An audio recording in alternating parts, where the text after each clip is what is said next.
একজন ভিক্ষুক প্রতিদিন মসজিদের সামনে ভিক্ষা চাইতো। একদিন এক ধনী লোক রাগ হয়ে বলল, এই তুমি চাইলে তো কাজ করতে পারো, ভিক্ষা করো কেন? ভিক্ষুক হাসলেন এবং বললেন যে আমি কাজ করতে চাই কিন্তু পারি না, আমার পায়ের সমস্যা, আর ধৈর্য ধরা আল্লাহর দেওয়া নিয়ামত।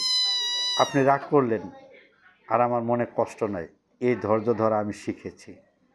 অতঃপর ওই ধনী লোকটি কিছু না বলে সে চিন্তা করল যে ধর্মের মধ্যেও তো প্রতিনিয়ত শুনি যে ধৈর্য মহত্বের লক্ষণ। অতঃপর সে প্রতিদিন ওই ভিক্ষুককে খাবার দিতে লাগলো। শিক্ষণীয় বিষয় হলো, ধর্ম শুধু দোয়া শিখায় না, ধৈর্য, সহনশীলতা, সহযোগিতা, মায়া, মমতা সব কিছুই শিক্ষা দেয়।